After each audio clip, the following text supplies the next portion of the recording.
Welcome to Donna and Friends. This week I've got Payne County Commissioner Zach Cabbit in the house. Zach, how you doing? Good, how are you?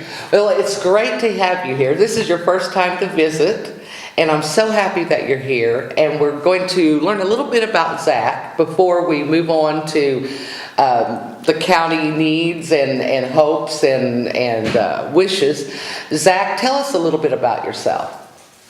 Well, been a Payne County employee for 10 years before I ran for commissioner. I was elected about 3 years ago. April 10th will be 3 years ago. And got a wife and 3 children, and we live in between Glencoe and Yale. Okay, so you're in the rural area, so you see a lot of rural roads. Was that part of, I know you were a city or a county employee, but what really drove you to want to run for that position? I owned my own business for a while too, and I paid a lot of taxes, and I couldn't see, I didn't like seeing waste, and I thought I could do a good job in eliminating some of that. And now that I became commissioner, I've just seen the greater waste from above.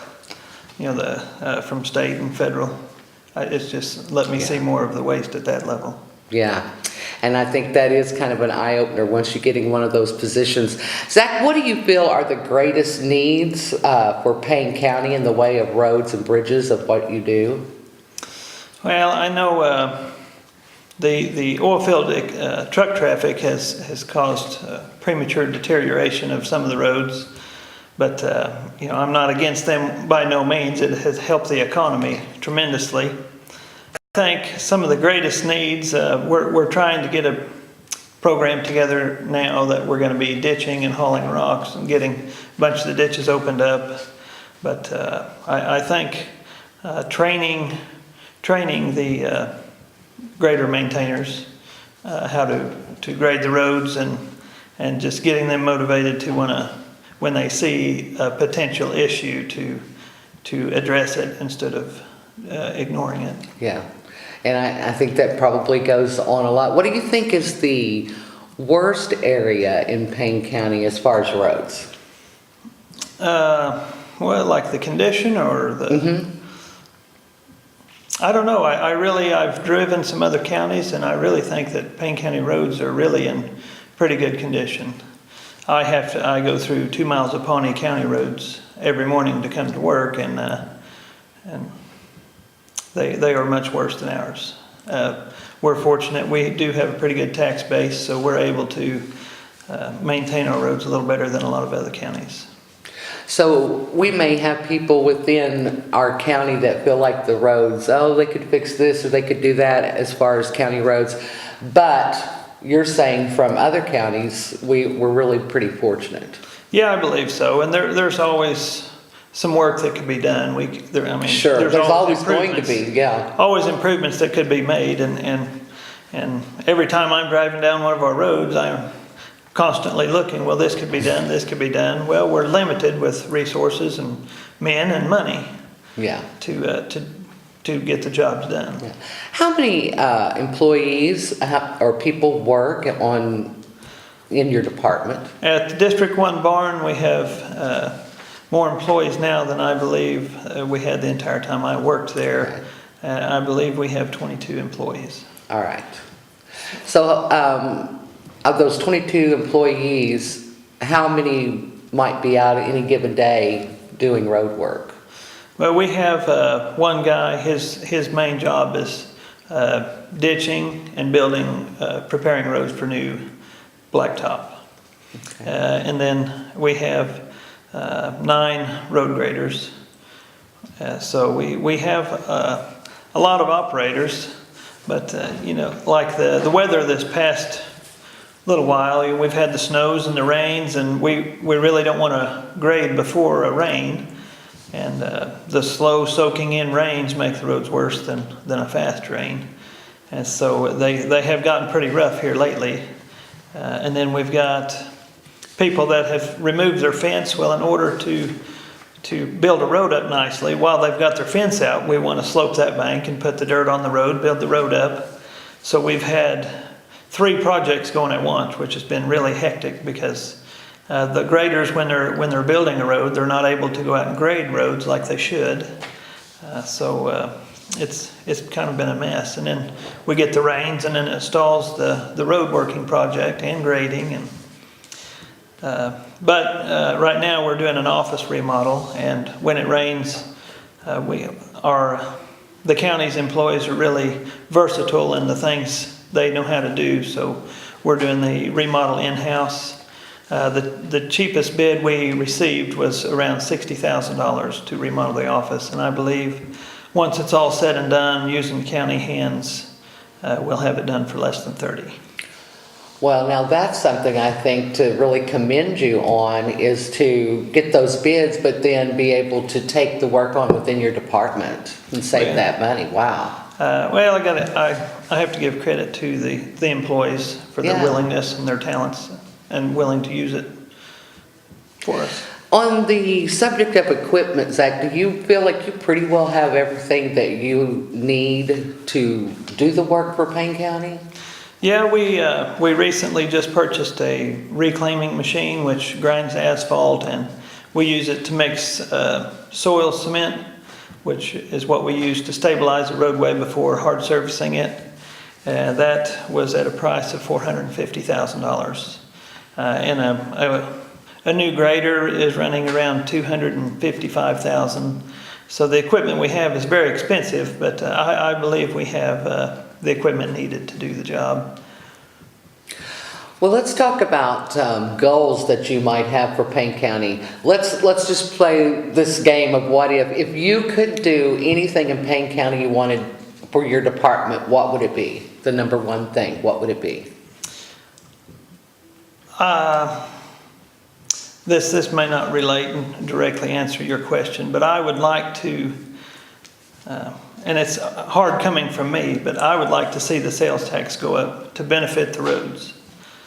Me, not one, I never liked a tax increase before myself, but now I see the need, and all of that sales tax, if I'm able to educate and show people the true need and how the sales tax has been used that we have had. If we can show that we've used it in an efficient manner, then I hope people would be willing to do that again. At some training classes I've been to, the commissioners, they had a 1 cent sales tax, and it went all to the roads, and every road in that county is hard surfaced. That's not necessarily my goal, but I done the calculations at one time, and to do a 2-inch overlay on just the existing asphalt roads we have now would take 14 years with the amount of sales tax money we have now. And that's using every cent. Well, we still have to use that money to buy equipment, and there's an array occasionally of things, rock, and and by the time it got all done in 14 years, it'd be time to turn around and start again. So with let's just continue the game with a 1 cent sales tax increase. What do you estimate the time would be to do what you're saying would take 14 years? Well, I wouldn't push for a 1 cent sales tax. Okay. Currently, right now, the sales tax is 3/8 sales tax, and the roads benefit from 53% of that. So the roads only get half of the 3/8. I would like to see it go up to 5/8. Okay. And then the roads which would receive a 1/2 cent, and it'd be designated for roadways, and then it'd be split between the 2 districts. So I would actually get a 1/4 cent, which would raise. I would have then probably close to $5 million a year to use on roads. Some recent roads that we have built, they run $275,000 a mile, start to finish. Wow. From building it, stabilizing it, and asphalting it. And these prices are always ever changing, aren't they? From materials will go up and down and all around. Seldom do they go down, but even though there's oil not a prices, sale. There's no sale. Even though oil prices are down, the price of asphaltic oils has not went down yet. And that's surprising to a degree to me that the price has not come down on those things. Yeah. Well, it is to the asphalt distributors also. They don't understand it either, but Yeah. Well, we have a little bit of time left. Anything that you would like for people to understand or know about Zach for Payne County that you want to get a message out to?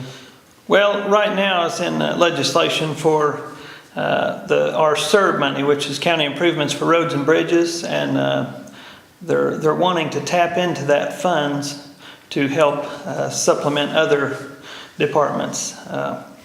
That fund, we have a plan, and it's a 5-year plan, and only projects that are on that plan can be funded with the SERB money.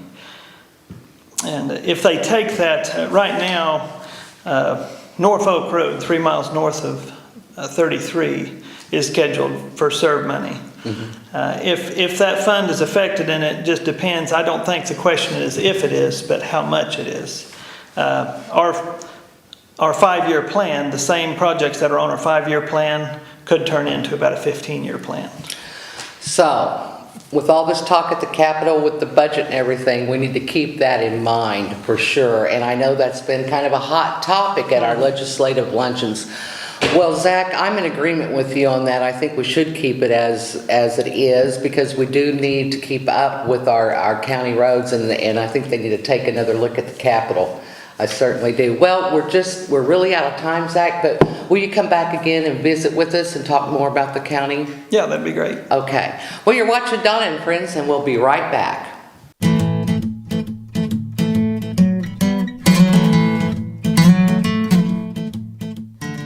You're watching RDMG TV.